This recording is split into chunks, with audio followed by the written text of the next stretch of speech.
Tonight on the docket, leadership and what Americans really want from the government.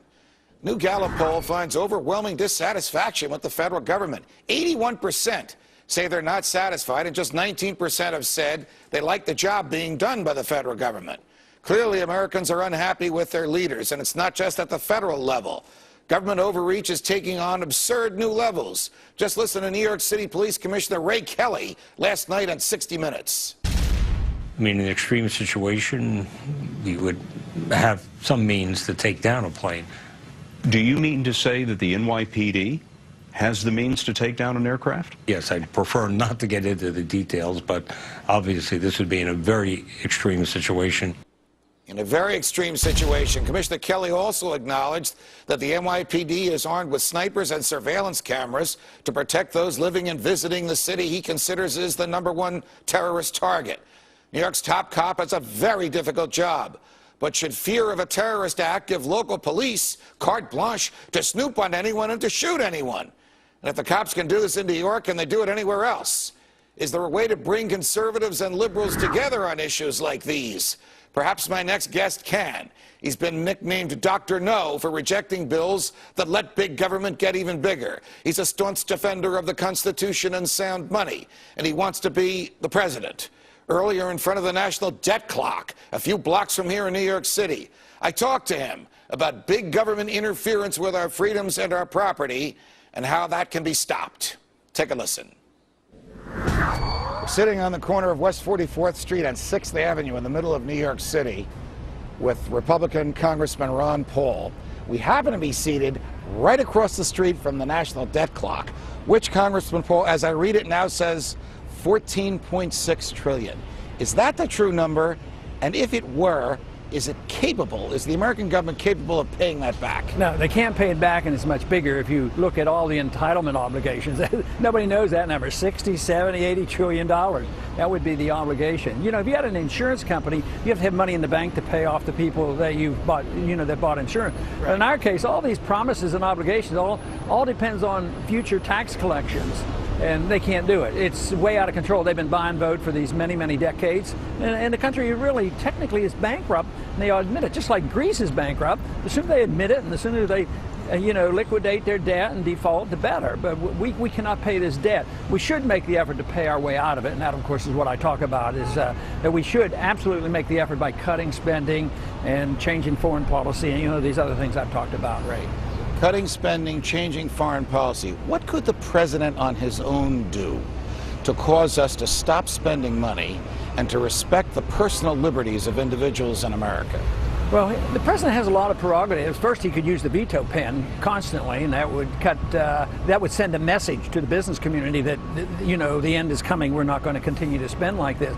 But he also could use the power of enforcement. I don't know why a president should feel obligated to enforce unconstitutional laws and regulations. He should just back off. Or even to spend money that he believes is unconstitutionally authorized. Yeah, and he spends money, of course, that he doesn't have. I mean, starting a new war like in Libya, didn't even have the courtesy of mentioning it to the Congress. I mean, that has to stop. It's an attitude, it's a psychology that's been around, not just with this president, but it's been around and been developing for many decades, so it's out of control. I think that psychology and attitude sometimes pervades into other parts of the government. For example, just this past weekend, the police commissioner of the city of New York, Ray Kelly, who once was the head of the Federal Drug Enforcement Administration, said that the New York City police have the hardware and the will to shoot down planes or enemies from the sky that, in his view, might be attacking the city. Question: is it the job of the local police to be shooting down planes in the sky, no matter what evil they may think is coming from them? And you use the word might. Yes. Might be. Might. Well, it sounds rather aggressive and abuse of power, scary. When you think of the judicial system, and you know a lot about that, just think of what they do illegally and the way the system works. And now they talk about assassinating American citizens, not giving proper, habeas corpus, protection. So it really is out of control. But this is where I'm encouraged, especially when I'm talking to young people. they're tired of it all. They understand it, and they want their freedom. They know they're not going to get taken care of by the government. I think that's the best thing that's happened, is the attitude of young people realize that they're not going to be taken care of. And they'd like, they talk about opting out of Obamacare. I talk about opting out of the whole system. That's what the young people like. Were you as scandalized as I was when you were standing on the stage in a couple of those debates, and the crowd wouldn't let you answer a question and roared as if to suggest that somebody should die because they couldn't get health care? And the crowd roared when one of your opponents suggested, well, we execute a lot of people in our state. And the crowd booed at a serviceman in Iraq because he acknowledged that he was gay. Did that type of behavior on the part of people from whom you want votes disturb you? It really does. And I try to, talk to myself and say hopefully it's not quite that bad. And I don't think it is, because at the same time I hear that, and this is a certain group that goes, to these debates, but when I go to campuses where the young people are thinking about liberty, they don't boo that stuff. They cheer my positions on this, that we shouldn't be talking like that at all. It might surprise a lot of people watching us to know that there's another group of young people who support you overwhelmingly, and those are members of the United States military. In fact, there was recently an editorial called "You Want Him," and this was in a military newspaper, and the him was referring to you. And in this editorial, it reflected that you get a larger percentage of political contributions from active duty and retired military than the other Republican candidates combined. How can that be? Are they telling us something? I think their lives are on the line, and they've been ripped off. They've been sent over. I was in the active military, then I was in the Guard. Right. But the Guard is supposed to guard us. Reserves are supposed to be there in case we were attacked. But now, the services are so worn down, they send some of these Guard units and Reserve units overseas. They're worn out. And just think of nobody talks about the cost in human life. 8,000 Americans have died in these wars that are illegal and, not declared. 40,000 severe injuries. And all I do is talk about, look, if we need to defend this country, we do. I tried my best when I was in the military. Right. But we just can't continue to do that. I think the military liked the idea of somebody being cautious. I certainly was looking for somebody cautious in 1965 when LBJ escalated the Vietnam War. Right. I wasn't all that happy about that. So I can identify with why active military people are sympathetic to what I'm saying. As wrong as it was for George W. Bush to have invaded Iraq and Afghanistan, wasn't that evil compounded by paying for it on a credit card? Stated differently, in a year or so, we'll be gone. We'll still owe $2 trillion for a war that will have been history and will not have made us any freer or any safer. Yeah, first they went into war the wrong way. The war wasn't necessary for our national security, and what you mentioned is paying for it. But history is pretty accurate in that most wars are paid for through debasement of the currency.